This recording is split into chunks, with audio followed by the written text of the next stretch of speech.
It's time for The Pet Show with America's favorite pet expert, Warren Eckstein. Warren is the author of How to Get Your Cat to Do What You Want and How to Get Your Dog to Do What You Want. He's here to answer all your pet and animal questions. And now, Warren Eckstein.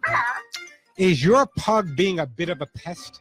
Does your feral feline have you in a funk? Are your labradoodles making you a little loony? Well, if you love animals, care about wildlife and the environment, and want to really understand how your dogs and cats think and why they behave the way they do, stay tuned, because once again, right here, right now, it is time for The Pet Show, America's first and only real pet psychology, training, behavior, and of course, pet lifestyle show. So hop up on my couch, bring those furry little buddies with you, folks, because it is that time, once again, to let the animal analyzing begin. Hey, good morning, everybody. I'm Warren Eckstein. This is The Pet Show, the place where we absolutely, positively, never a doubt about it, love, adore, and as I stress every single week, respect pets and animals as much as you do.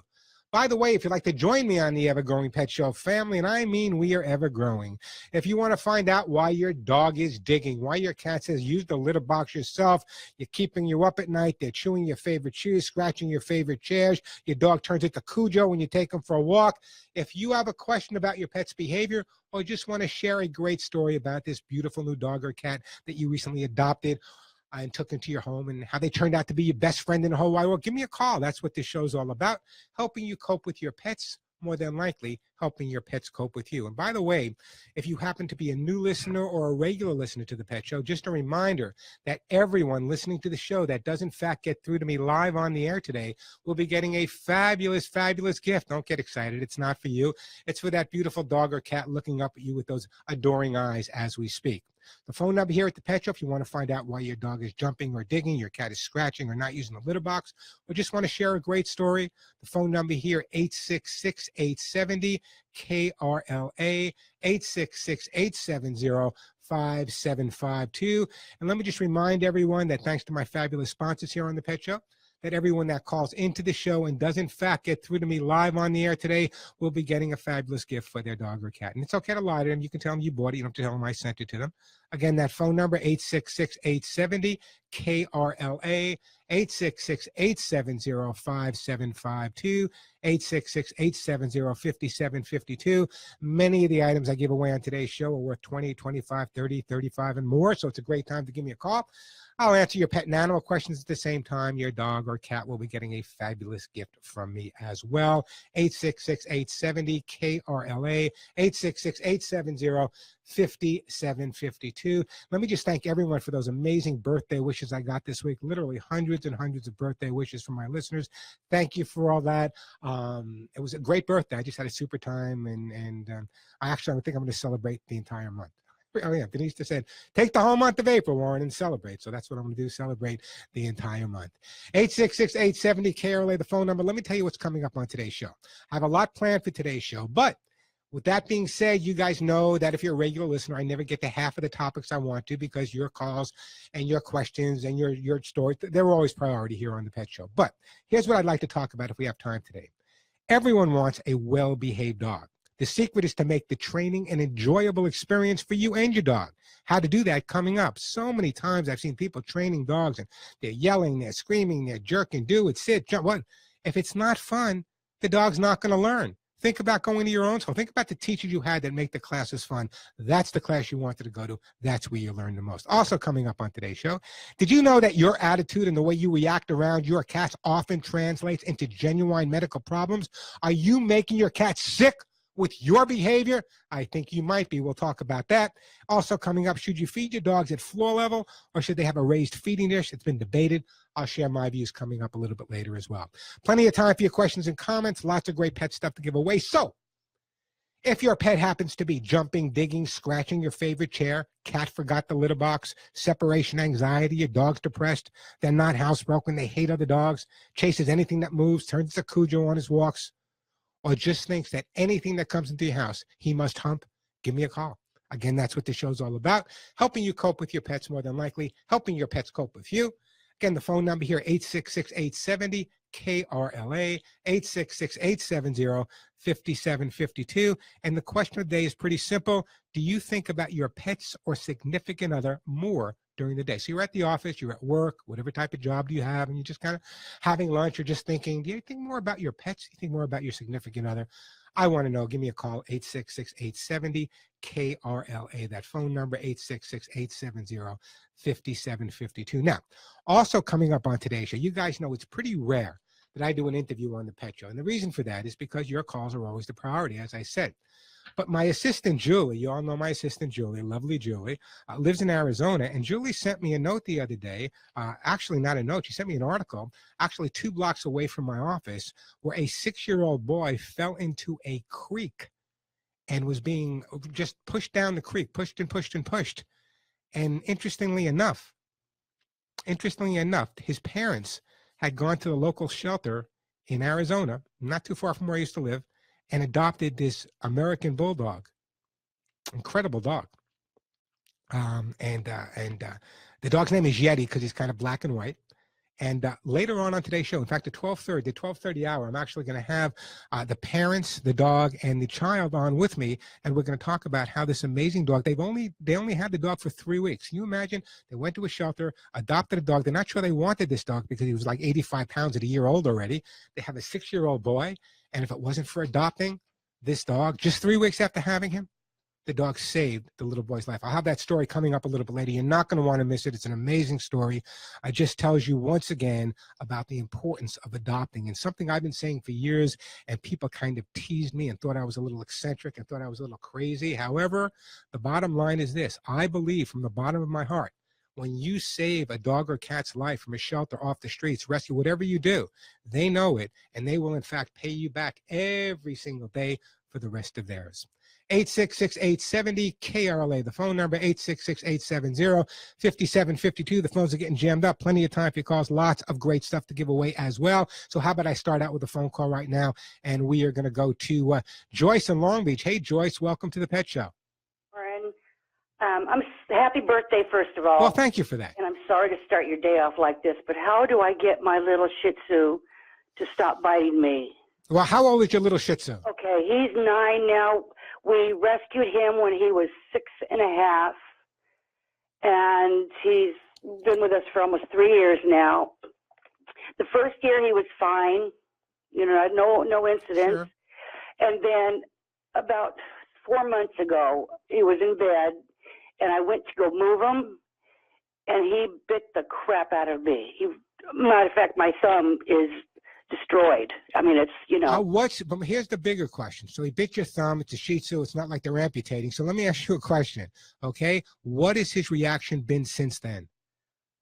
He's fine. So he thinks that the bed is his, and so he doesn't want to be disturbed. I think I might have startled him when that happened. Okay, let me go over this for you a little bit too. Okay, I have a 16-year-old dog, and the way I deal with Cisco's changed as well. For example, I used to just kind of pick him up and carry him when he was in bed, and now that Cisco's hearing is not the same as it used to be, he's got a little bit more arthritis. His vision's not the same way it used to be. What I do is when I approach him, when he's in a deep sleep, I approach him very gently. I might tap on the bed alongside of him till he realizes it's me.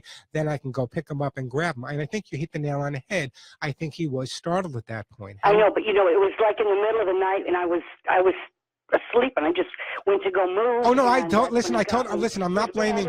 Incidents also, Warren. I'm not blaming you, nor am I blaming the dog. I'm just letting you know that at this age, at this point, maybe there's other things going on physiologically with the dog that may be creating this problem.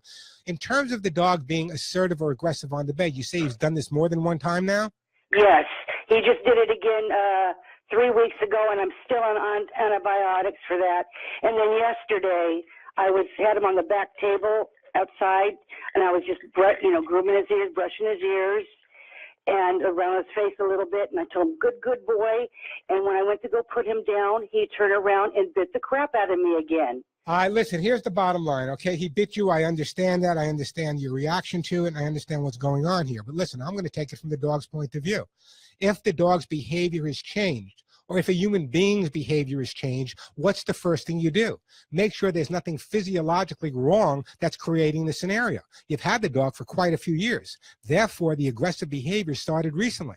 So it's not that we have an aggressive dog. We have a situation that occurred because of some change in the environment, some change in the way you're handling the dog, some change in the physical way the dog hears things, sees things. So what I would be doing is I would be reacting a little bit more gentler around the dog. That's number one. I won't be picking him up and grabbing him. Maybe he's got arthritis. Maybe he's hurting. Maybe his mouth hurts. You know, Shih Tzus are not known for the greatest teeth and gums in the world anyway. So those are things you need to take into consideration. Is there a correction for this behavior? The correction is correcting yourself, not correcting the dog. I don't think this is an aggressive dog because the aggressive behavior had not been there. So what we're dealing with right now is a dog who is physiologically changing. Hey, listen, I used to be really, really, really easiest person in the world, gentlest person along. You know, you can cut me off in a car, I would never say anything. You cut me off in a car right now, I change because as we get older, we get a little bit more stressed. We change a little bit. And so I think what we need to do is understand the behavior. Not that I'm thrilled that the dog bit you. That's never acceptable. But I think we have to figure out first why. I would go for a good physical at this point. Make sure the dog is physically fit. There's no arthritis or problems like that. See if that'll help a lot. But before we do any type of corrective behavior, I think the most important thing is once you change your behavior around the dog, see if that doesn't help. If that helps, but yet the dog is still becoming aggressive after you've changed your behavior, then it's probably something physiological. Could be a thyroid condition that can cause the aggressive behavior too. So those are things you need to take into consideration. Okay. All right. So a trip to the vet. A trip to the vet for him, a trip to the doctor. People don't get angry at them. I know it's hard. I don't. I cry because it hurts my feelings. Yeah, you're hurt. Absolutely. This is the dog you love and you're hurt. I totally understand that. But, you know, so many people would blame it on the dog, or we're going to take the dog to the shelter. We're going to do this, we're going to do that. But let's try to figure out why the dog's behavior changed. You know, animals' behavior doesn't change without a reason. It could be as minor as a new person coming into the house. It could be as minor as a person leaving the house. It could be any number of things. But let's get a good physical at this point. What I'm going to do, though, is I'm going to move on. I'm going to put you on hold, and I'm going to send you something, okay? And Stephen, you can write this down. I'm going to send you a great product. It's a brand new product. It's a hemp seed oil product that's made by my good friends at Nature Vet. So I'm going to send you some of this hemp seed oil for the dog's joints, okay? It'll help with the joints, make a big difference in the dog, and I'm going to send that to you. It's brand new, just on the market. So some of the Nature Vet's hemp for your dog's stiffness will be on its way to you, and I appreciate the phone call. 866-870-KRLA, the phone number, 866-870-5752. That is the way to get through. Plenty of time for your calls, lots of great stuff to give away. Let me take a quick break. When we come back, the phones are jamming. We'll get to all your calls, I promise. 866-870-5752, 866-870-5752. Now, that's all I want. Won't you love me like my dog or my cat or my pigs or my snakes over the years? They all love me. Animals love people. You know what? They love us unconditionally. They don't care what we're doing, how we smell, whether we shaved or not. Our animals just love us. You know, there should be a course in every university. There really should be a course in every university of how much better the world would be if we learned how to behave more like the pets that we live with. I really do think it would be a great course for people because they can learn the concept of honesty and the concept of being in the moment, which I think is really important. Hey, great time to give me a call. The phone number here at the Pet Show, 866-870-KRLA, 866-870-5752. Plenty of time for your calls. Lots of great stuff. I'm going to give away mood. It was my birthday. I got a lot of gifts, so I'm going to give a lot of stuff away today. Great time to call me, 866-870-KRLA. We're going to go to Carol in Los Angeles. Hey, Carol, welcome to the Pet Show. Hi. How are you today? I'm fine, thank you. What I'm calling about, I have a Sealyham dog. She's just about 8 years old. She's a perfect dog. She's with me constantly. But my problem is I walk her constantly also. But when I walk her, she practically attacks other dogs that walk by past us. I have to cross the street. It's getting worse and worse. Yeah, well, of course it's going to get worse because what happens is every time the dog barks and every time you walk by the other dog or the other dog passes you, the dog reacted in an assertive way and the other dog walked past or you walked past, so your dog just assumed that it won. It won the battle. I bark, look, the other dog's gone now. I win. I'm the winner. Here I am. And that just builds up that confidence in terms of what his reaction was the right reaction. So here's the way to resolve it. Most people in my field would say to you, listen, if the dog's reacting in a negative way when you walk him towards another dog, he's barking, he's schlepping, he's pulling, whatever, they'll tell you to jerk the dog back, correct the dog, stop, say no, put him through some training at that point. But anytime, Carol, anytime you pay attention to an animal, whether they're doing something positive or negative, you're actually reinforcing that behavior, especially with dogs. So whenever the dog is reacting in that way towards another dog and you pull him back and you say no and you start panicking and stress out, that stress goes from one end of the leash to the other. So the way to resolve this, I just posted a great YouTube post on my website specifically dealing with this problem. I took a dog, I don't want to sound egotistical, but I took a dog that was the terror of the neighborhood, and in about 15 minutes, turned it around. And how did I do that? What I started to do was walk the dog, and when the dog reacted, I didn't react to the dog's reaction. I made the dog react to what I was doing. I didn't say a word. I didn't jerk him. I didn't pull him. I just kept walking straight ahead, said it's none of your concern, and never stopped. After several times of doing that, when the dog realized no reaction was coming, the dog's behavior in terms of the aggressive behavior started to dissipate. So what happens is when a dog is reacting assertively towards another dog, and we correct the dog at that point, we're actually reinforcing that behavior rather than transferring that behavior into a positive way by continue walking and letting the dog realize that he's not winning at that point. He's not getting any attention at that point, not negative, not positive, no attention. Is it going to happen overnight, Carol? The answer is no. Is it going to take a couple of weeks? Yeah, but it's definitely a resolution. I'm a big fan of Decilium anyway. It's a big, big step. It's very difficult because I know what happens is you see another dog coming near you. You know what your dog's normal reaction is. So you're going to tense up. You're going to pull back on a leash. You're going to say no. You're going to say knock it off, whatever you say, and that's actually making it worse. So what I recommend that you do before you take your dog for a walk, grab a glass of Chardonnay, calm down a little bit, go for a walk, and when you see another dog, don't react, don't stop. I know it sounds easier than it is, but just continue walking. You can say it's none of your concern or whatever you want to say, and the more consistent you are with that, Carol, the quicker you'll get a response on your dog's part, I promise. Well, I'll give it a try. There's no such thing. Let me explain something. There's no such thing as trying, okay? And I want to sound egotistical, but personally, I've trained over 40,000 dogs and other animals. And this is probably one of the more common problems I hear about on the show. So if it's not working, it's not the advice that's not working. It's not the dog that's not doing it. You're doing something wrong. So what I'm going to do, Carol, I'm going to put you on hold. I'm actually going to send you a copy of how to get your dog to do what you want. That's my book on dog behavior. I want you to read specifically the chapters on what we're talking about. But so many people just, for whatever reason, don't understand. They always get angry at the dog. It's my dog's problem. I would venture, I'm going to get in trouble for saying this, Alex, but I would venture to say, in all the years I've been working with animals, that 80 to 85% of behavioral issues I deal with on a regular basis are created not by other dogs, not by other cats, but by those of us that walk upright. You know, the kid tells the dog to jump, the mother tells the dog to get down, the dog calls me and says, they're driving me crazy, Warren. Continuity is important, and knowing when to give your dog attention and when not. If the dog is getting more attention on his walk when he's going assertively towards other dogs, then of course he's going to want to do that. Attention is what they thrive on, just like kids. 866-870-KRLA, the phone number. Hey, let me just do this for a second. I know there's a lot of people watching on Facebook as well. If you want to watch how I do the show, you can check it out. It's facebook.com/WarrenPet. Facebook.com/WarrenPet. We're doing it live right now. So I'm going to hold the picture up. So if you're on Facebook, you'll see this picture I'm holding up. Alex, tell me if they can see this. This is actually a picture of the dog that was just rescued 3 weeks ago that saved the little boy's life. I'll be interviewing them at 12:30. But this is what the dog looks like.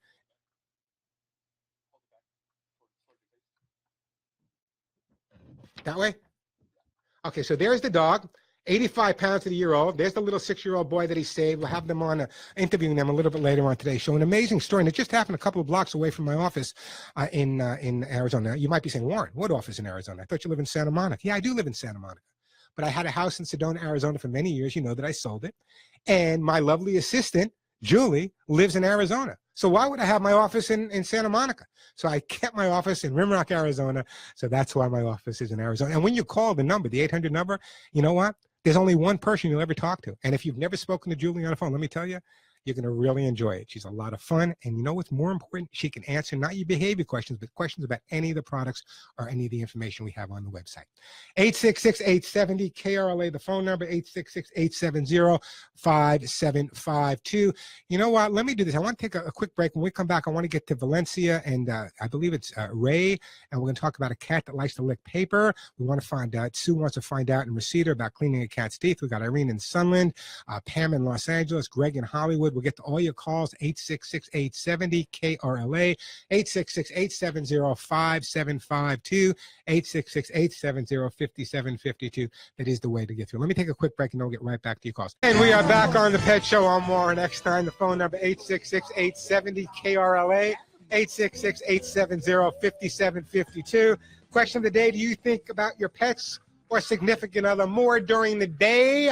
I refuse to answer under the grounds it may incriminate me. The phone number here, 866-870-KRLA, 866-870-5752.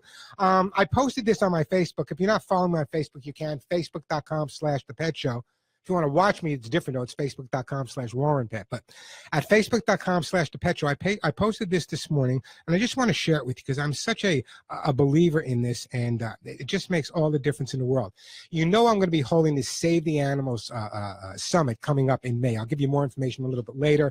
I know there's a shelter in San Bernardino. It's called The Vor, and for the last half a dozen years or more, I've been hearing about some of the things going on there. So I've decided to have a meeting where I can get the information directly from people that deal with it. And that's going to take place in May. I'll give you more information. But I wrote this morning, and I want to know if you guys agree with me or not. Dogs and cats at shelters still deserve the basics: good food, a warm bed, and a pat on the head till their forever homes are found. See, the bottom line is this, folks. It's not a jail. It's a shelter. It's not a jail, it's a shelter. And when you shelter something, it means they have the basics. So for example, why I saw a picture the other day of a dog lying on a concrete floor at the shelter. Why no bed? I'd give him a queen size if I could, but at least a blanket on the floor, some creature comforts. The dog's stressed out enough. Those are the changes we're going to make, and I'm going to give you more information coming up of how you can help me make those changes, at least at that shelter. If we can change one shelter, and there are some great shelters out there, don't get me wrong, but if we can change one that's not doing it right, maybe others will follow. 866-870-KRLA, the phone number. We are going to Valencia, and is it Ray? Hey, Ray, welcome to the show. Hi, how are you? I'm doing super. What's up? I'm calling because I've had my cat about 5 years, and ever since I got him, if I have any kind of paper or like mail or a book, or, you know, sometimes he'll wake up or he'll just walk over there and just start licking papers. And so I don't know how to make him stop. Okay, well, there's a couple of things that can be going on here. Anytime you have a dog or a cat or any type of animal is consistently going for one specific item, usually there's a reason for it. Sometimes what happens, specifically on mail, is some of the glue they use has items in it that may be attractive to the cat. Things like toilet paper, tissues, paper towel, they all have like kind of creams in them that they use now and things to soften your skin. So they all have different scents in it, which also is attractive to the cat as well. So how do we resolve this issue? First of all, let's make sure that the cat is getting all of the nutritional needs it needs, so therefore we don't have to worry in terms of the cat going after the paper for any physiological reason. That's number one. I remember years ago when I was studying in Europe, we had a dog that was constantly chewing up paper, and it turned out the dog had a sulfur deficiency in his diet. We increased the sulfur, the paper chewing stopped. So here's what I'd like you to do. Number one is I am going to actually send you a jar of my own Hugs and Kisses vitamin mineral supplements for your cat. That's number one. Number two is what I'd like you to do is, at least for the next couple of weeks, whenever you put paper down, or I would leave a piece of mail down or a piece of paper on the floor, but decoy it. There's some great products on the market. There's one called Bitter Yuck. That's what I would be doing at this point. So in other words, when the cat goes for the paper, the cat's going to get a bitter taste. Other things you can do as well. For example, you can take a piece of that paper and put it on a wide strip of double stick tape, so when the cat goes to grab the paper, his feet kind of stick it a little bit. Doesn't hurt him, but it's kind of like kitty flypaper. That'll get the idea across. So we're going to approach it two different ways. Number one, I want to make sure the cat is getting all of the nutrition that it needs. Therefore, I'm sending you a jar of the Hugs and Kisses supplements. That's number one. Number two is what I'd like to do is decoy to help at the same time we're taking care of the nutritional needs, teaching the cat that when it goes after paper, that's not the right thing to do. Now, after, let's say, 5-6 weeks of being consistent, he's on the Hugs and Kisses, he's doing fine, he looks great, he's not shedding, no more hairballs, he looks absolutely super. But if he's still going after the paper, you might want to have a conversation with your vet about maybe a quick visit to see if there's a thyroid or something else that's making him react that way. Doesn't sound like that to me. It sounds like it's kind of just a little kitty habit, and the best way to resolve it is by distracting him. Now, let me ask you a question. If I were to come to your home in Valencia right now, well, first I go to Six Flags, but then if I was to come to your home in Valencia right now, and I got down on all fours, how interesting would it be from your cat's point of view? Be honest with me. Well, he likes it. You know, he's like, if there's nice little rugs, he likes to roll around on the rug. Yeah, but I mean, how many toys are down from him? Are there 20 toys down? Oh, he was doing lots of toys. You know, he's kind of grown out of it, but I still play with them sometimes. When was the last time you brought a new toy in for your cat? Whether he plays with it or not. I haven't bought him a new one in a while. I want you to go out today, buy some new toys. Whether he plays with them or not, at least he'll investigate them. That's number one. Also, what I want to recommend that you do is start growing some organic catnip for him, another safe organic plant. You can get a list online. But the Hugs and Kisses will make a difference. I want you to buy some new toys to keep that mind more mentally stimulated. I was going to put up, I talk about putting up more cardboard boxes and paper bags, but I don't want to do that until we get him over the habit of going after the paper. So those are some of the things I'm going to recommend at this point. The other thing you may want to do is go to a local carpet store, get some remnant carpets, and just put them flat on the floor with the nappy side out. That may make them investigate a little bit more as well. Those are the type of things you need to do at this point. Not a difficult problem, but that's how you're going to resolve it. Okay. All righty. So don't go anywhere. I'm going to put you on hold. Stephen will get your name and address, and I'm going to send you, I'm giving away a lot of that there, but I'm going to send you also a jar of my own Hugs and Kisses vitamin mineral supplement treats for cats. There's two different formulas, of course, because one's for dogs and one's for cats. 866-870-KRLA, the phone number, 866-870-5752. Let me check my time here. Yeah, let me take another quick call here. We're going to go to a Greg in Hollywood. Hey, Greg, welcome to the show. A lot. Well, I wanted to call you, Warren. I know, my wife and I, we adopted a great cat from the Pet Pride program over, in West Los Angeles. And that cat, lived with us for 8 years, and he was another member of the family, and we had great toys. And like you're saying, scratching posts and other things, to play with the cat so they can work their paws and everything. But we found that teeth were, always, a challenge. And that's something I felt that was always important with cats. But he kind of took care of me when I became disabled. And our next pet, a parakeet, he adopted us in a grocery store parking lot, and he jumped up on our cart and came home with us and even had conversations with us. So this little budgie just in a parking lot, and this little budgie came up to you, got in your car, and now he's yours? No, he just jumped up on the cart and was looking at our spinach box. See? And he came home, and I go in the kitchen and turn on the light, and all of a sudden I'd hear, "Cooking again, big boy?" And I'd say, "Oh, yes, yes." And he was this beautiful green, so we called him Pesto. And and we had gone out one time and been gone for a while, and we came back, and my wife went there to his cage, and he said, "Did you miss me?" And so he was another, real person for us. Yeah, I don't want to run out of time. So do you have a great story, but do you have a question for me? Yes, the question is, there's so many people that are getting pets, and we have a yard, and see, our next pet, we want to adopt a dog, but the people that come down our street it's become a big promenade for people walking their dogs.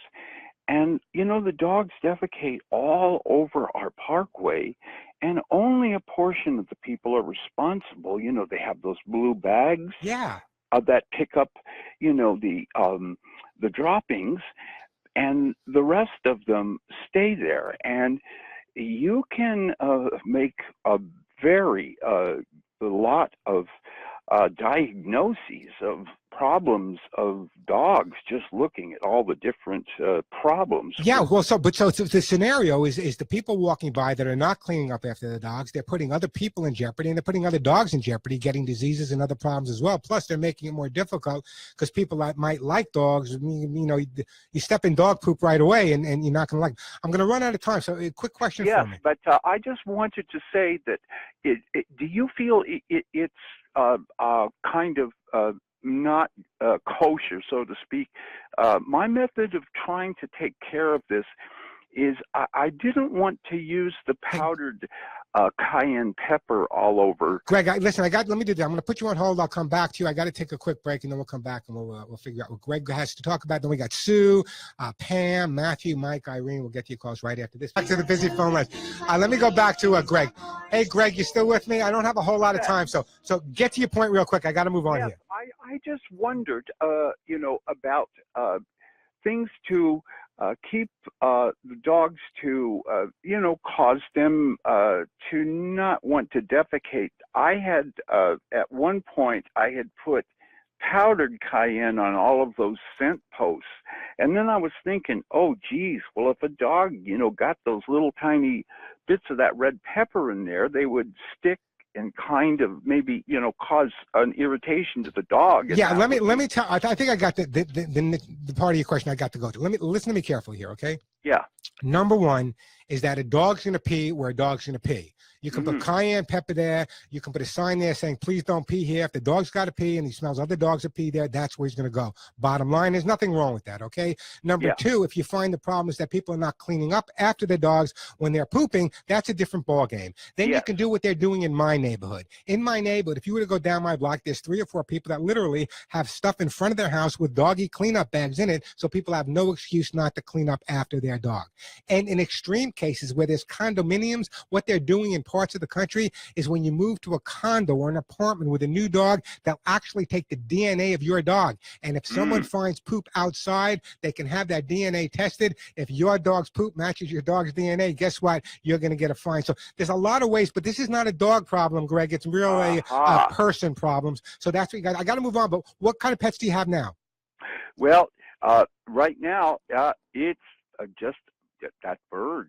He talks to us all the time, and we love him, and he's just another person. All right, so let me do this, Greg. I got to move on. I'm going to put you on hold. I don't know what to send you. I have nothing for birds, but I'm going to send you a T-shirt that says, none of my friends walk upright. Wear that T-shirt in Hollywood, and you see the response you got. But a great question, by the way. People need to be responsible for cleaning up after their dogs. It's really important because what happens, it gives other people a really bad name. All right, here's the deal. I'm going to break for just a few minutes here. When we come back, we got Sue, we have Irene, we got Pam, Matthew, Mike. The phones are jam-packed. My promise to you guys is I will get to all of your calls, and I got lots of great stuff to give away. In fact, I will be giving away some more Hugs and Kisses vitamin mineral supplements. I'll be giving away Lucy Pet Formulas for Life pet food, Kids and Pet Stain and Odor Remover. You just heard me give away a T-shirt, copies of my behavior books, either dog or cat, Lucy Pet's Cat's Incredible Cat Litter, and not another litter on the market like it.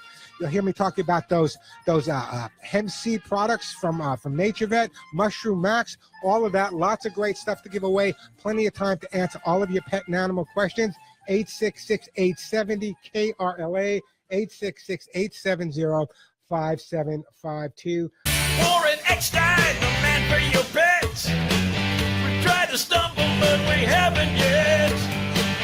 Your dog is barking, your cat missed the box. Your ferret's chewed up all your favorite socks. He sure knows how to get inside your pet's head. But maybe it's you who needs to be trained instead. Yeah, just maybe the leash and collar is going the wrong way. Maybe the dog should have the end of the leash and the person should be on the collar or the harness. Maybe that's the problem. Hey, the phone number here at the Pet Show, great time to give me a call. Plenty of time for your call. Lots of great stuff to give away. 866-870-KRLA. 866-870-5752. Everyone who calls in will get a fabulous gift for their dog or cat. As I said, many of the items I give away, 10, 15, 20, 25, 30, and more. Brand new items at my website. You heard me talking about them before. I'm a big fan of CBD, and there are now some hemp seed oil products available from my good friends over at Nature Vet. There's allergy. There's one for calming, one for the immune system, and one for joint health. You just heard me give some of that away later. You can check those products out at my website, thepetshow.com, thepetshow.com. Again, the phone number here, 866-870-KRLA, 866-870-5752. We'll get to all your calls, Irene, Mike, Matthew, and Pam. Right now, we're going to go to my friend Irene in beautiful Sunland. Hey, Irene, how are you? Oh, yes. Hi, Warren. Yes, actually, I'm in San Bernardino. I was visiting the animal shelter out here, and I wanted to comment and talk about the dogs that bite. And I mean, these are not dangerous dogs. Ones may bite out of fear, or that bite for some reason, maybe pain issues. But what about vaccinations, like the rabies shots? I've read about that it can cause, or even over vaccinating dogs may cause like behavioral problems, biting, stuff, symptoms of this. Yeah, it's kind of be ruled out. There are so many different things that create a scenario where aggressive behavior is caused. It could be a thyroid problem with a dog, vaccination. I've never really heard or read about vaccinations being a cause of aggressive behavior. Some veterinarians are backing off certain vaccinations. Other ones say it's the right thing to do. I always recommend, because my background is in behavior, so I always recommend that you follow your vet's advice. But anytime your vet gives you advice that doesn't seem right to you, or doesn't seem like something that makes a lot of sense, that's where you hear me focus so much on getting a second opinion. So in other words, years ago, they used to give a rabies shot every year. Then they went to every 3 years. But that's something you're really going to have to discuss with your vet. And the same thing with some of the other shots as well. Well, what about the overdosage of the rabies shot? They use the same dosage to a Great Dane to a Pomeranian, a small dog. And there's definitely a weight difference in that. And they say the little dogs pay the price when it comes to the rabies shots. And some vets were doing a lower dosage, and then they got caught, and some are in jeopardy of losing their license. And you go online on that. There was one, he's called Protect the Pets. His name is Dr. John Robb.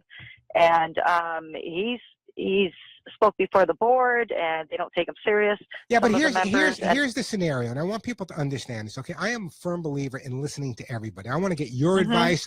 I want to get everyone's advice, and then I'll formulate my own opinion. Okay. However, very often what happens is we have someone who has a different idea, and it doesn't mean that idea is wrong, or it doesn't mean that idea is right, but maybe that idea hasn't been tested enough where they can really make a definitive decision. So what about the titer test? But it's quite expensive, but then that'll show that your dog has enough rabies vaccine in him to last him exactly, or her but not everyone's going to pay for that. Not every vet's going to do that type of this. But I think that there's going to be some changes in the way I just read an article this week. There's going to be some changes in vaccinations, but right now I really kind of wish that people would just kind of follow their vet's advice. However, if the advice sounds wrong, or if the advice doesn't sound right, don't be afraid to question. I mean, my vets love me, but I question everything. I question everything. Just like when someone asks me about behavior, they're going to question me. Well, why you recommend this, or why are you suggesting I do this? You really, these are part of your family, your dogs and cats. So it's important to really understand what they're doing. Yes, and one last comment. There's a dog named Chubby. He's at the Castaic Animal Shelter. I got to visit him in person. He's prettier and beautiful coat, beautiful teeth. But he was owner surrendered. Because he was like, it's like he's neutered, but like he's going to kids, and that's why he was turned in. He does what with kids? He humping kids? Is that what you said? Yes, that's what. Yeah, they said that way. And then but then I went to the shelter. I heard something different. They said that he bit, and they know his trigger is his neck. And so he's still there. I mean, I didn't call today to find out, but he's rescue only. I know what rescue only means, but here's the bottom line, okay? If the dog is sensitive around the neck area, It could be many different things. It sounds to me like perhaps the previous people that had the dog used a spike or prong collar on the dog's neck, and it was painful. Terrible. They might have used an electronic collar. They might have just jerked the dog with a choke collar. Terrible. So there's any number of things that can make a dog very sensitive around the neck. My thing with shelters is, and there are some shelters that are fabulous, but there are some shelters that are really, really lousy. And any shelter that tries to evaluate a dog when a dog is in a cage, incarcerated, and not around other people, and not being social, you cannot evaluate the dog. And one day, in my biggest dreams, and if there's rescuers out there, you'll know what I'm talking about. One of the ways they test dogs to see if they're aggressive is they take a rubber hand and they put the rubber hand on the end of the stick, and they stick the stick in the cage with the rubber hand. Now the dog's already stressed out. He's in a cage. He's been off the streets.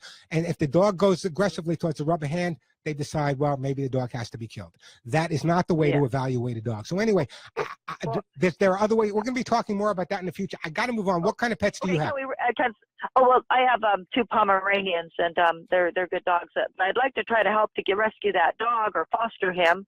And if anyone in your you know what? Do you have access to? The thing is that very difficult for me to put up dogs for adoption on the air, and the reason it's so difficult is I don't have the ability to evaluate each person. So I don't know if some moron that fights dog is going to go grab this dog out and do something. So I would work with the shelter, post it on Facebook. That's the way to do it. In the meantime, I got to move on. I'm going to put you on hold, and I am going to send you for your 2 Pomeranians some. You know what? I'm going to send you some gift certificate for Lucy.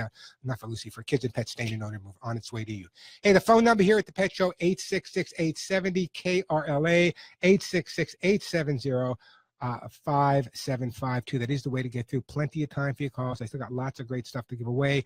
Cat's Incredible Cat Litter, Arthrosuit Gold, Mushroom Max, those hemp products, hemp oil products, allergy, calming, immune, and joint, Hugs and Kisses, Lucy Pet Food, Kids and Pets T-shirts and books. Everyone who calls and will get a fabulous gift for their best friend. And as I said, many of the items I give away are worth $25, $35, $40 and more. So it's a great time to give me a call. You know, a lot of people don't understand this, and nothing makes me crazier. You know, a lot of the questions coming into the pet show because of my background are on training and behavior. Training should be an enjoyable experience for you and your puppy. If you're not in the right mood for training, don't train that day. I tell this to people. You know, when I was educating people, and I trained literally hundreds and hundreds. I just got a letter from someone I trained. God, I trained them to become a trainer. It's got to be 25, 30 years ago. And now they run the largest dog behavior and training school in pretty much the entire Pennsylvania area. And one of the things I stress with them, if you're in a bad mood, if you had an argument with your husband, your girlfriend, your boyfriend, whatever, that's not the day to be training. That's not the day to be training, okay? Make sure that you're in a positive mood. Make sure you're upbeat. Make sure it's fun for you. Make sure it's fun for the dog you're training. Keep every session upbeat, positive. Avoid negativity. Avoid punishment. Nothing is gained. In fact, much damage can be sustained. So no yelling, no hitting, or other forms of negative reinforcement. The opposite should be punishment, but rather should be no reward. So in other words, the bottom line is I don't believe in punishment. I believe if you focus on the positives, that's where you're going to get the results. But make it happy, make it fun. Again, as I said, think about those teachers in school, the teachers that you enjoyed that really made classes interesting versus the teachers that were really kind of boring and just kind of going through the paces. Great time to give me a call, 866-870-KRLA. 866-870-5752. That is the way to get through. Let's go to some great calls here. We're definitely going to get to everybody here. So let me go to Pam first in Los Angeles. Hey, Pam, welcome to the Pet Show. Hi. I have a 2-part problem. I have a new puppy, a Woodle, half Wheaten, half Poodle. Great dog. His name is Arthur, but he's been eating his own feces, and he doesn't stop nipping. We've tried everything on every article about how to stop eating your own feces for the dog, and we've tried a lot on him fighting. But how old did you say he was, Pam? He just turned 4 months old. Okay, so he's been alive for 16 weeks. What do you expect him to do, sit down and read a book? No. Listen, I have no expectations. I've had dogs my whole life, but I've never had dogs that eat their own feces. Okay, there's several reasons for it. Where did you get the dog from? Was it a breeder or was it a large litter? Where did you get the dog from? It was a breeder. Okay, large litter? No, not a large litter. Okay. Well, we don't know. They'll never really tell us. There you go. See, that's the bottom line. So here's my thoughts on this. Number one, when you have a dog that's eating his own poop, there's usually a reason for it. Number one, they're not digesting their food properly, and instinctively they'll eat their own poop because it's already partially digested. Number two is the dog was restricted from certain amount of food. Maybe it was a large litter. I don't know. You don't know. Maybe if he wasn't getting enough food to survive, he learned to survive by eating his own poop. That's number two. No pun intended. Number three. Hey, hold on. Can I just say that he's had the dog since he's 7 weeks old? You've had the dog since he was 7 weeks old? 8 weeks, sorry, 8 weeks old. 7 or 8? It's somewhere in between, to 7 and 8. Well, there's a big He's difference. Very well fed. But there's a big difference between a 7-week-old dog and an 8-week-old dog. At 7 weeks old, the dog should not have been separated from its litter. At 8 weeks old, that's a different ball game. Here's the bottom line. If you want to stop the dog from eating his own poop, there's several ways to do it. Number one, the first thing you need to do is start feeding the dog smaller meals more frequently throughout the day. Number two is you want to make sure the dog is digesting his food thoroughly and absorbing the nutrients. If he's eating his own poop, it could be survival instinct because he's not digesting properly. Number three, if he's eating his own poop all of the time, it could be just a little dirty puppy habit. So here's what you do. I want you to go to a supermarket today, go to the spice rack and pick up something called alum powder, A-L-U-M powder. Alum powder is used to make pickles. It's an astringent. It's what's in a Siptic pencil.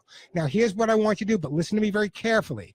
Just take a little bit of the alum powder, no more than half a pinky nail's amount, and sprinkle it over some of his poop that is used, and then let him go and try to eat it at that point. So the resolution to your problem, number one, is clean up as fast as you can to help avoid the problem. Number two is I'm going to send you some Hugs and Kisses supplements to help with the digestion. That's number two. And number three, I want you to pick up a little bit of that alum and just sprinkle a little drop. I mean, a really small amount over the poop, and that should resolve it. How many times a day are you feeding him?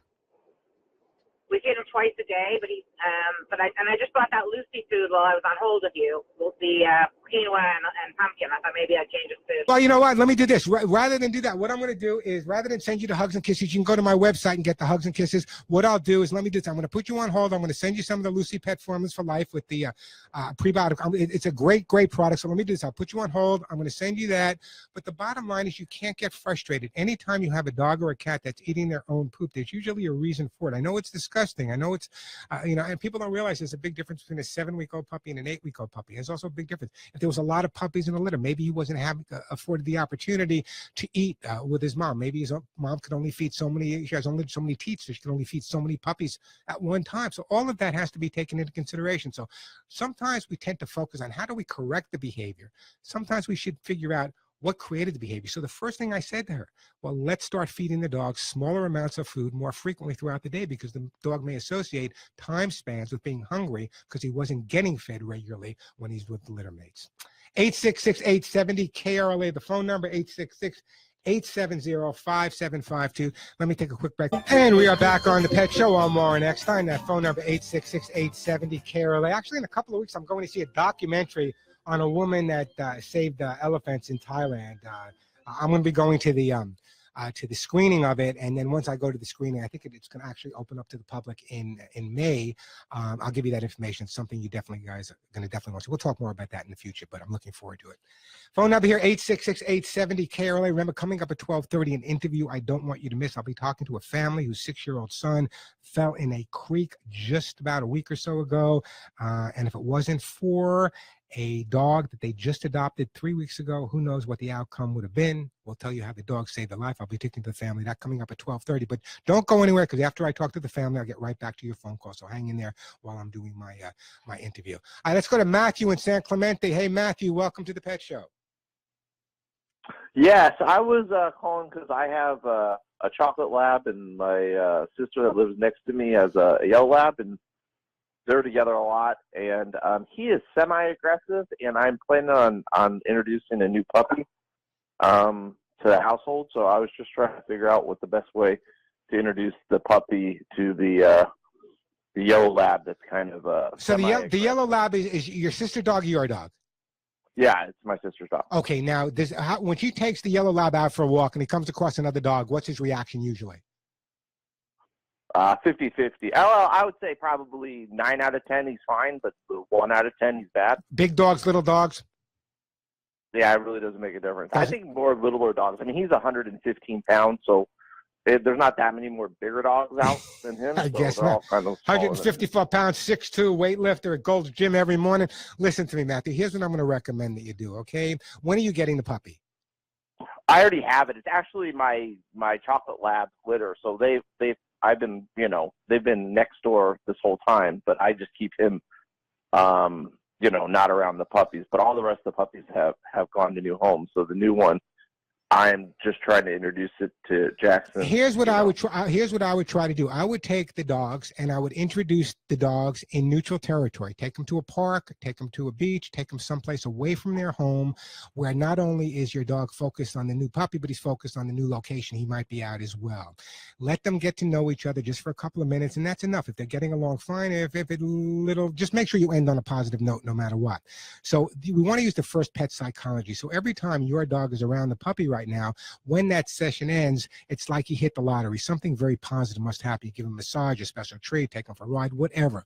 But what I'm suggesting is introducing them on neutral territory. That makes a major difference. Even though your dog, the older lab, might be assertive, even when he's outside and sees other dogs, the fact that he already knows the other dogs next door, I think that'll make a difference. So the only other thing I would have tried, but you already have the dog, is getting the smell of the puppy on a stuffed animal and doing that. But I think if you introduce them now using a little first pet psychology on neutral territory, I think you'll be way ahead of the game. Just make sure you end on a positive note. And even dogs that don't like other dogs very often will accept the puppy.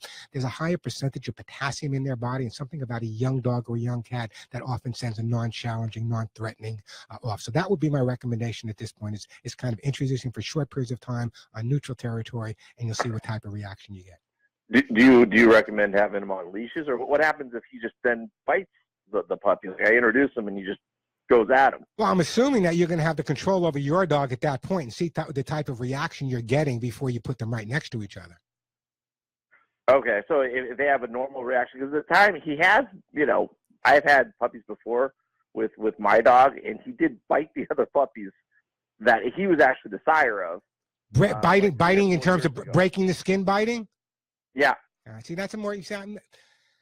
I wish I was in San Clemente. I'd come over and work with you a little bit more. But using that first pet psychology is the best way to go. You might want to try this also, okay? Before you introduce them, go out today, buy yourself a stuffed animal that looks like a dog, rub it all over the puppy, and let's see what type of reaction your dog gives to that stuffed animal. Maybe getting used to the scent first is the best way to approach it with your dog. Okay.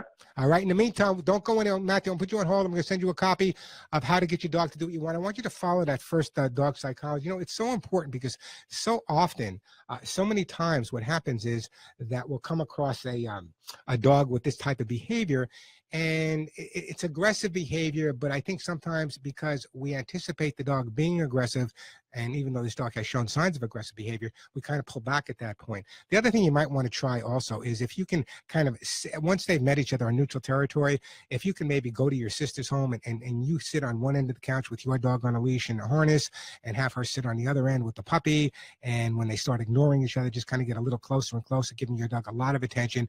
That might be beneficial as well. But give it a shot. Follow the chapter on that first pet psychology. I'm sure it's going to work out for you, because even an assertive or aggressive dog should be able to talk to hang with a puppy in a positive way. 866-870-KRLA, the phone number. We are going to Mike. Hey, Mike, welcome to the show. Hey, Mike, how you doing? Hey, good, Warren. Thanks for taking my call. Well, everybody, 2 Sundays from now, mark your calendar. Warren will be at the Sepulveda Basin off-leash park, Sepulveda Basin, and there's a Facebook site there. It'll give you, plus Warren's Facebook site will also tell you where it is. You get to meet Warren, and it won't be on the air, but don't say that. You get to meet Warren. You're going to scare people away. Come on now, Mike. Oh, come on. I'm gonna cavell for you. One of the nicest people and approachable, and this is a return visit, the 2nd or 3rd annual, and thank you so much for making your wisdom available and your kindness available. Plus, we're gonna have a lot of free stuff to give away that day as well. It's going to be amazing. It will be a lot of fun. I wanted to dovetail into a previous call, but I called earlier about the importance about dental hygiene. At the dog park, if a dog will come up to me and act friendly, I'll kind of look into its mouth, and particularly into the back of the mouth, and I'll just see how good mommy and daddy are at brushing the teeth, and more often than not, I'll see a lot of tartar in the back, and the dog might not be more than 3 or 4 years old, and I wanted you to talk about just the importance of that, and maybe the pros and cons of anesthesia, dental cleaning versus non-anesthesia, and then on a separate, if you have time, talk about when adopting a dog, looking at their flinch response, if that's important to you, because to me that's really kind of important if they have a big flinch response. Depends on where you're evaluating the dog. If you're evaluating a dog while it's incarcerated, then you can't react. You can't really depend on that. But if you're evaluating a dog that's outside, that's a different ballgame. Okay, good point. So anyway, let me just talk. I got to move on, but let me talk about this dental stuff. Let me send you something, Mike, and I'm going to hang up on you and talk about it. What do you want? Okay. What do you want, Mike? You know what? You've been very generous to me. If it can go to Delta or someone else, you've been more than generous. Mike, I appreciate it. I'm looking forward to seeing you on it's going to be the April 22nd, Sunday, April 22nd. I'll be at the Sepulveda Basin Off-Leash Dog Park. I'll be answering all of your questions there, doing my pet on the couch, which I haven't done. And it's a Sunday. Usually I'm broadcasting when I'm out with you guys. I'm not broadcasting because it's a Sunday, so I have plenty of time to answer all of your pet and animal questions. So that information is posted on my website as well, thepetshow.com. Mike, I'm going to hang up on you. Nothing personal. In terms of cleaning a pet's teeth, as I said, 80 to 85% of dogs and cats will develop some type of periodontal disease or dental disease by the time they are in fact 3 or 4 years old. Cleaning their teeth is critical, not only because it makes their breath smell nice and not only because it's good for their teeth, but in terms of infections and other things, they can actually be deadly to dogs and cats. So keeping those teeth clean are real important. If you don't know how to do it, you can have anesthesia. Some vets will, anesthetize the dog, but there's non-anesthesia cleaning as well. I generally prefer when the dog's younger, getting the teeth thoroughly cleaned by the vet, but then maintaining it with the non-anesthesia cleaning as well. 866-870-KRLA, the phone number, 866-870-5752. Let me take a quick break. When I come back, hold on there. This is a great time to call. I'll be interviewing a couple who had rescued a dog, a year-old, and the dog saved their kid's life. We'll talk to them when we come back. 866-870-KRLA, the phone number, 866-870-5752. And we are back on the Pet Show. I'm Warren Eckstein. Just a second or two, I'm going to be talking with Tommy, actually speaking with Elizabeth and Thomas Lennox. An interesting story, and I'll get right to you guys. I know that I'm going to hook them up on the phone in a second. A lot of you know I have an office in Rimrock, Arizona, and my assistant, the lovely Julie, sent me an article just yesterday. I was reading over this article and said, I got to share this with my audience. And here's the story. Last Sunday, a 6-year-old Fallon Lennox and his family were picnicking at Wet Beaver Creek in Arizona, an area I know very well. I've had my feet in that water a lot. Tommy Lennox, Fallon's father, says Fallon fell into the water, into the creek. It was too deep for him to stand, and he cannot swim. It was too cold. They weren't supposed to be swimming. He fell in the river, got swept down the river toward Little Falls. All the adults were running to him, couldn't get to him. And then, well, I'm going to let Elizabeth and Thomas tell the rest of the story. Hey guys, you with me? Elizabeth, Tom, you with me? Yes, sir. How's everything in beautiful Rimrock, Arizona? It's a beautiful day. My client, Mr. Jablo, told me to tell you hi. He used to be your neighbor. Scott, my good friend Scott. Scott worked with me at Ground Zero. Yes, sir. He told me he was really good friends of yours. Ironically, before I adopted the dog at the Humane Society, me and your neighbor had talked about where to get a dog, what to do. I just moved here about 5 years ago, and I've always gotten my dogs through the Humane Society or rescue. And Scott, I almost took his little Jack Russell Terrier. Scott's a great guy. Scott was in the Port Authority Police Department at Kennedy Airport at Ground Zero, and obviously I was called him an NYPD canine unit, and I had to spend more time than I wanted to at Ground Zero as well, working with the canine. Well, anyway, I was a military police officer, sir. I actually have a high bar for my dogs to be trained by. So let me ask you a question. Did you work at Century Dogs at Lackland? No, sir. I was out of All I did was basically training bases, sir. Okay, because I worked when I was in the Air Force Canine, so I worked at Lackland Air Force Base Sentry Dogs there for a long time. Anyway, so we got a lot in common. Next time in Sedona, we got to sit down and have breakfast with you and Scott. But anyway, here's my question to you. Give me the story of exactly what happened on that Sunday. So we'd just gone out to go, typical Sunday Easter pictures after barbecue stuff, and we went to the river, had all the kids lining up there where it's a beautiful picture area, just a little deep water, and they can stand on the rocks between it. And as they came to come back from getting the pictures taken, all of a sudden, I was actually the adult taking pictures on the shore furthest back. I noticed all the adults and everybody started running down the shore and yelling, and I looked, and it was my boy being swept downriver. And I ran as quick as I could to get up to the river, and he was going downriver towards the little falls, and we couldn't quite get to him and reach him, and everybody was yelling, and I looked down, and the dog had apparently gone in right with him and had been pushing on him and trying to keep him up, and I just noticed at that moment and started yelling at him to grab the dog, and he immediately started yelling back to me that he couldn't. He was doing everything he could to keep his face out of the water, and I was yelling at the dog to get him. The dog had a little nervous breakdown because it's such a big dog. I've been working for 3 weeks teaching it not to put its mouth on my kid, and it wanted to reach down and just grab him with its mouth, but it didn't want to get yelled at for biting him. So it ended up using its body weight to basically body slam him to the shore, to the nearest adults. It was actually kind of amazing to watch the dog make its decision and use its decision-making capabilities to come up with a different answer than its mouth. Well, as a military dog handler, you would understand this as well as anyone would understand it, and I'm thoroughly, believe this 100%. When in doubt, trust the dog, not yourself. Yes, and I started yelling at the dog right away. Just get him. You know what I mean?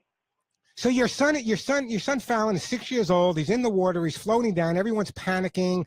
Now, tell us a little bit about the dog itself. I know the dog's name is Yeti, but it was able at one time. Now, you only had Yeti for what? 3 weeks? 3 weeks at that point. Tell me a little bit about Yeti. You got Yeti from where? The Verde Valley Humane Society, right there by the airport. Uh-huh. I'd been sick from work, and I'd had to put a dog down, and I'm not somebody that takes a break. I get a different breed that doesn't remind me as much, and bring them in with my leftover older dog to help train them because they can communicate together. And so one day I just went down to the Humane Society, and it was the quietest, most intelligent-looking dog in the kennel. But it was so big, my wife didn't even want to take it out to the play area and give it a second thought. Yeah. Well, I had to go back 2 or 3 times, and finally I had my wife say, it's your decision. You and Fallon make the decision. I bet your wife's happy you made that decision now. Yeah, she's over there nodding, yeah. I bet she is. She noticed, and it was her stepdad that pointed out first. He said, the dog got him. We didn't even have to be there. Yeah, it's interesting because, in the article it says that it's a pit bull mix. It looks to me from the pictures that I can see more like an American Bulldog. An American Bulldog standard. Yeah, it's a beautiful, beautiful dog, by the way. Full grown. It's a beast, man. a beast with a heart of gold. It's a lot of those breeds get a bad name, but I could tell you stories over and over again about how amazing these dogs are. So, in fact, can you say? I know it's a hard question to ask a father, but perhaps if the dog wasn't there, it would have been a different outcome. The Mondays that I went down, the next day I went down because, like I said, I'd been sick. So the next Monday I was my last day off sick from work. And I went down to the Humane Society because, when you adopt a dog, they give you a list of things that they need donated. Sure. Paper, blankets, paper towels. So I just took them down some material and wanted to thank them because really it was their adoption coach that recommended this dog for my family. And I took Yeti with me. And ironically, when I walked in the Humane Society, because I had adopted him, and while we were filling out the paperwork, they started telling me, well, they couldn't promise him with my children. They had no guarantee about how he'd be with kids. And he'd already been returned once. And, there were some things that some people would see as red flags. And I told him, I wasn't worried about him with my kid. And in a matter of minutes, I could see he was a kid dog. Well, thank God you have that. You have that background. Hurt a lot more if he had not been there. Yeah, but thank goodness you have that background, understanding the way to evaluate a dog, because other people might have looked at a dog this size and say, I don't want that dog. I'm afraid of that dog. Oh, man, it's pit bull, American. I don't want him. But it's good that you had that background. And here's my belief, and this may sound a little crazy to you, but heaven forbid I should sound crazy, by the way, Tom.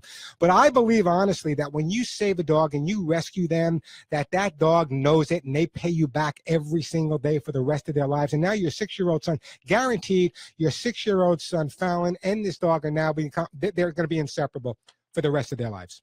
Well, and that's funny because when I brought the dog home, and him being a big dog and kind of that scary breed like you're talking about, my answer was the very first night the bed went in the 6-year-old's room. The 6-year-old was made to feed him every meal for the first week.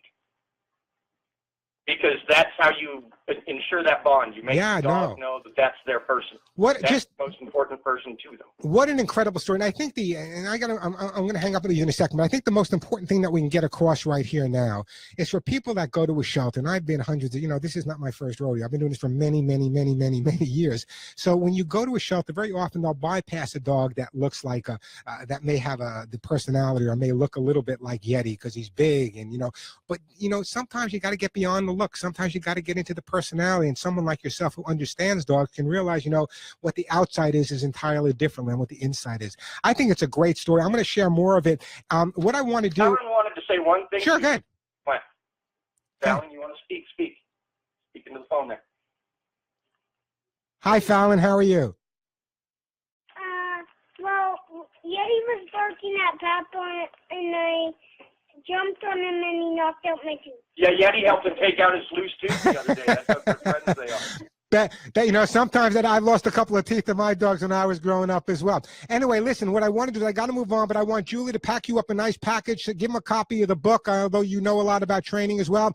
And tell Scott the next time I'm in Sedona, Arizona, the three of us will sit down and have breakfast, and I want to get to sit down and meet Yeti and your family personally. We will. There's a black bear here in Cottonwood now that's pretty good to eat at. You'll have to come. We'll meet up there. I know where it is. Listen, I'm from Long Island, New York. If there's a diner opening anywhere, I know where a diner is going to open up. Believe me. Anyway. See, and after I spent my time in the Army as an MP, I've eaten everywhere there's a restaurant. Where were you stationed, by the way? I was stationed in Fort Leonard Wood, Missouri. I was stationed at Fort Knox, Kentucky, Bosnia Herzegovina. All the garden spots. Yeah, me too. I was at Tonson, many, many, many years before you. Anyway, listen, thank you for talking to me. The lovely Julie's going to pick up, and we're going to give you a nice gift basket. And next time I'm in Arizona, I'm looking forward to meeting your new best friend. Dog rescued. If you saw a picture of the dog, big dog. A lot of people would bypass him, but thank God his father, Tom, had some knowledge about dogs and was able to adopt this dog, and the dog pulled this kid out of the water. And we are back on the Pet Show. Here's the deal. Okay, I'm going to try to get to Laura and Carolee, but I know there's a lot of people waiting to call. Here's the phone number for my national show. It starts at 1 o'clock. As soon as I get off the air here, you can start calling this number I'm going to give you. This is the same type of show. I give away the same gifts, except the show goes all over the United States and Canada. So write this number down. You'll be my first callers. You can start calling at 1 o'clock. So if you've been driving around or you want to call while I was interviewing, write this number down. You can start calling at 1 o'clock. I'm there for 2 hours. The phone number, 877-725-8255. Also toll free. 877-725-8255, and I do give away the same prizes. It's the same type of show, and the show starts at 6 minutes after. So if you call at 1 o'clock, 1:02, 1:03, you'll be on before the show starts, and so you don't have to worry about the other people from around the country. You will be my first callers. Here's that number again, 877-725-8255. So if you're driving around, walking your dog, couldn't make the call, 877-725-8255. That is the phone number. Let me go to Laura in Fountain Valley. Hey, Laura, welcome to the Pet Show. I have a little boy, Cat, and he's not even a year and a half yet, but yesterday he started drooling a little bit. Yeah. And I mean, it was just kind of like water dripping out of his mouth. Yeah, let me ask you a question, okay? You said he's a little over a year. Did you get him from a shelter? Got him from a woman who adopts out cats through a pet store. Okay, fine. So it's one of the rescue groups that works, and I admire these people an awful lot. Could be several reasons why the cat is drooling. It could be some type of problem with the teeth or gums. It could also be with a digestive problem. If the cat's not digesting properly, they'll drool as well. The fact that you just adopted this cat, I think a quick trip to the vet is the way to go. I mean, it may be nothing, but it sounds to me like it's very possible that it's a tooth or mouth. Generally, when you have a cat that's drooling, it could be related to a periodontal problem, but it could also be related to a digestive problem. So I think a quick trip to the vet. He's only a young cat. Whatever it is, let's get it taken care of as soon as we can.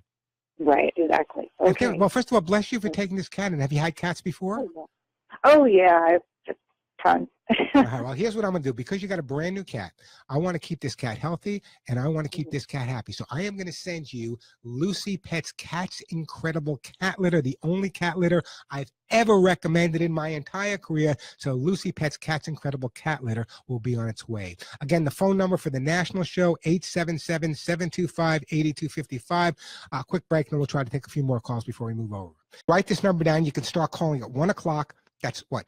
3 minutes from now, 877-725-8255, 877-725-8255. Carol Lee in Eagle Rock, welcome to the Pet Show. Hey, here you come to save the day. I hope so. I only got like a minute or two to help you out. So what's your question?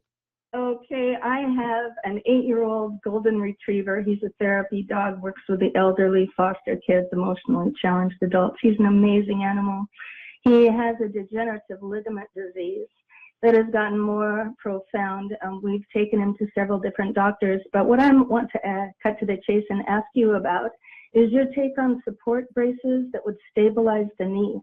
I was quite surprised yesterday at the vet when she is not a proponent of that and thought surgery is the only answer. But have you seen success at all with any kind of brace? And if so, I've heard some success with it.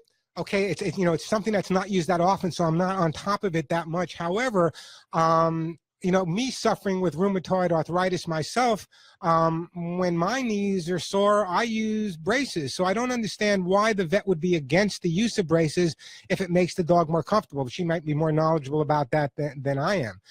You went to an orthopedist though?